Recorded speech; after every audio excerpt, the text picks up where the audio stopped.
Monsieur le Consul, Mesdames et Messieurs et chers amis, je me sens ici en famille, tout simplement, parce que vous êtes nos partenaires depuis de nombreuses années. Évidemment, Manuel Diaz, Michel Cardoz, et puis depuis quelques années, Manuel Pereira Guimarães avec Isabelle et puis tous ceux que j'oublie. Nous sommes venus avec Michel Miara aujourd'hui du consistoire israélite parce que quand on parle de Portugal, évidemment, nous nous sommes imprégnés, nous sommes noyés dans la liturgie portugaise dans notre synagogue, comme vous le savez, et ça fait partie de nos statuts.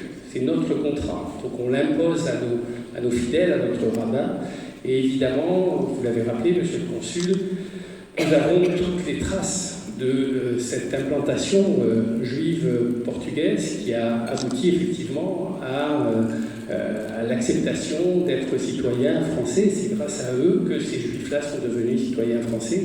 Et vous parliez de culture, et vous parliez aussi, parce que je voulais vous féliciter pour l'ensemble du programme que vous avez mis en place, que j'ai encore consulté cet après-midi, et je m'aperçois que finalement, culte et culture, il n'y a pas une grande différence culturelle. Alors on est le consistoire israélite plutôt que israélien, parce que sinon je ne veux pas avoir de problème, mais sinon, en dehors de ça, vous le savez très bien, et notre ami Manuel Diaz le sait encore mieux, nous privilégions au consistoire la pédagogie, c'est-à-dire la connaissance de l'autre. Et à travers la culture, à travers toute la culture portugaise, c'est aussi la religion juive que nous voulons faire découvrir. Vous le savez, vous avez fait l'honneur de visiter notre belle et grande synagogue. Et puis, vous avez donné de vous-même votre physique avec tous nos collaborateurs pour venir entretenir notre synagogue, notre cimetière des Portugais. Voilà, avec Manuel, avec d'autres personnes. Il est ouvert, on peut vous donner le code, puisque maintenant on a caché la clé, parce qu'il était un peu trop fréquenté. Mais voilà, donc grâce à vous, la culture, le culte, la connaissance des peuples, aujourd'hui, c'est quand même la base d'une certaine sérénité dans le monde, quand on voit ce qui se passe à quelques kilomètres de nos frontières. Donc j'espère que tous ces messages, tout ce que vous allez traverser durant ce mois d'activité, écoutez, ça va nous permettre encore de mieux nous connaître. Et puis je vais vous donner un petit rendez-vous, si vous permettez, Monsieur le Consul, et puis à vous toutes et à vous tous, c'est qu'avec Michel Miara, qui est notre partenaire, notre acteur dans ce projet, nous allons fêter les 140 ans de la synagogue de Bordeaux entre le 15 novembre et le 15 décembre. Vous aurez le plaisir d'avoir un vrai concert de liturgie portugaise avec des chorales qui vont venir de Strasbourg et de Paris.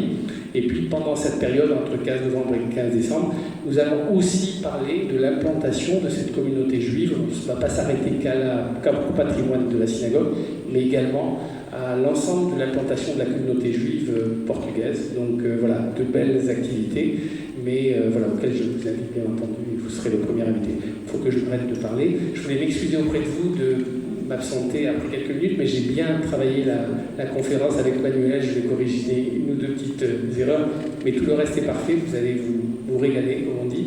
En tout cas, merci beaucoup, j'ai des contraintes professionnelles et Michel est largement capable de répondre à vos interrogations éventuelles. Merci beaucoup à vous toutes et vous tous. Merci, Monsieur le Consul.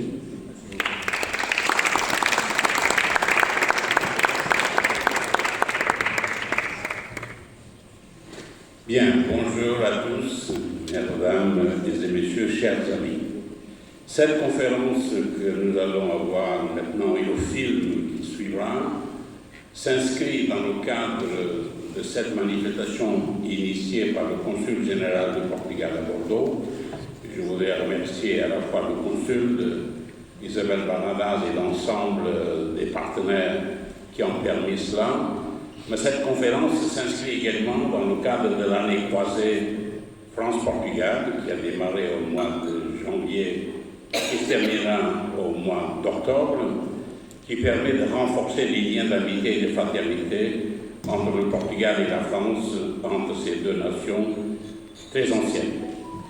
Je voudrais à mon tour remercier l'ensemble des institutions qui ont permis et qui nous ont permis effectivement de vous présenter cette manifestation. Donc cette soirée a été proposée par le comité Sousa Mendes. Nous tenons à remercier la région Nouvelle-Aquitaine qui nous accompagne depuis de longues années, la ville de Bordeaux, la DGACCP, le conseil départemental d'Acheva. Ces manifestations, ce soir et celles qui vont se poursuivre, vont être une manière de faire connaître, de mieux découvrir à la fois le Portugal là-bas et les Portugais ici. La plupart du temps, on nous dit qu'il y a 10 millions de Portugais au Portugal, mais il y a plus de 5 millions de Portugais présents dans le monde. Et la présence ici, dans cette ville, d'une vieille communauté d'origine portugaise, témoigne de cette richesse. Permettez-moi de remercier Michel, qui nous a effectivement, nous l'avons présenté avec lui il y a une dizaine d'années, son magnifique film sur les frères Pereira, qui est un bijou à la fois de l'histoire économique de France et en même temps le rôle de cette communauté dans le rayonnement de la France dans le monde. Parce que les frères Pereira n'ont pas construit Paris uniquement, ont fait rayonner la France dans le monde. Je remercie Manuel Guimarães d'avoir accepté notre invitation, d'avoir travaillé depuis maintenant plusieurs mois pour vous présenter cette conférence qui va suivre, et en même temps saluer mon ami Eric Wizzerat, avec lequel nous avons tant de choses en commun. Et la première fois que les Portugais de Bordeaux ont découvert la communauté juive, c'était à la synagogue. C'était la première fois que les Portugais de Bordeaux rentraient à la synagogue. Ça a été un moment de grande émotion, et grâce à Aristide Sosamans, il y a eu une réconciliation entre les Portugais de Bordeaux et la communauté juive. Les liens entre les peuples, c'est comme ça qu'ils se tissent. Les liens entre les peuples, ce n'est pas quelque chose d'artificiel. C'est des hommes et des femmes qui se respectent, qui s'aiment et qui essayent d'avancer ensemble, qui font, qui se font ou qui se maintiennent. Merci Eric de ton ouverture, de tes combats, de ton état d'esprit, et à travers toi, je voudrais remercier l'ensemble de ta communauté. Mesdames et messieurs, chers amis, les liens entre le comité Sosamans et la communauté juive de Bordeaux sont intenses depuis maintenant près de 30 ans. Et ces liens d'amitié, ils ont été possibles grâce à la figure du consul Sosamans. Je voudrais également vous dire que la grande majorité des Juifs d'origine portugaise, que nous appelons la nation portugaise, ont été victimes pendant la Seconde Guerre mondiale de l'Holocauste, de la Shoah. Beaucoup d'entre eux ont été raflés, beaucoup d'entre eux ont été emprisonnés, pour certains dans la synagogue, qui a été profanée, qui a été souillée et qui est devenue une prison. Et il y avait 3 lieux d'emprisonnement des Juifs dans notre ville, la synagogue, le fort d'Oua et le camp de Beaudésert. Ces milliers de Juifs qui ont été raflés en 1943 et 1944 ont été déportés de Bordeaux vers Drancy et vers Compiègne, et de là vers les camps de la mort. Effectivement, beaucoup d'entre eux ne sont pas revenus, et nous avons ce soir une pensée pour eux, parce que tous ceux qui ont été victimes de la barbarie méritent notre mémoire, notre respect et notre reconnaissance. Nous avons effectivement, à travers le travail sur la mémoire d'Aristide Sosamans, fait vivre cette mémoire de la tragédie. Je voudrais également rappeler que ces Juifs qui ont été déportés de Bordeaux et du Sud-Ouest vers les camps de la mort l'ont été par le gouvernement de Vichy, par Maurice Papon, qui était le secrétaire général de la préfecture de la Gironde, qui a été, il y a 25 ans, condamné à Bordeaux à la cour d'assises à 10 ans de crimes contre l'humanité. Ça aussi, c'est de la mémoire. Le comité Sosamans s'est engagé à côté de la communauté juive déjà à l'époque pour que le procès ait lieu et pour que Maurice Papon soit condamné. Non pas pour condamner Papon, mais pour condamner un système et pour que la justice passe, et pour que tous ces hommes et toutes ces femmes qui sont morts pour rien, on n'oublie pas leur mémoire. Je vais terminer en disant que vous ne pouvez pas imaginer, le film que nous allons voir tout à l'heure vous fera toucher les doigts, tout ce que la nation française, tout ce que la région Yves-Bordeaux doit à la communauté juive. Pour tout ça, pour leur rapport à l'histoire de notre pays et pour leur rapport à l'histoire de l'humanité, merci Michel pour ton film. Merci à vous tous pour cet immense travail. Et je voudrais pour terminer dire qu'à partir du 12 mai, il y aura au musée d'Aquitaine, en Chandelier, une grande exposition qui va durer du 12 mai jusqu'à la fin septembre, qui va rendre hommage à Aristide Sausemans, qui va faire rappeler l'histoire tragique de Bordeaux et de la France, pendant les années tragiques de la Seconde Guerre mondiale, faire vivre la mémoire de ces époques-là dans une période difficile, parce que le Front National a quand même fait 42% aux dernières élections. C'est un devoir fondamental. Il ne faut jamais baisser les bras. Rien n'est jamais acquis. Et je voudrais vous dire ce soir à la communauté juive de Bordeaux et à tous les démocrates, vigilance, lucidité, ne nous laissons pas embobiner par les forces de mal, parce que c'est souvent comme ça que ça commence. Merci à vous tous, et je donne la parole à notre ami Michel Manuel Guimarães.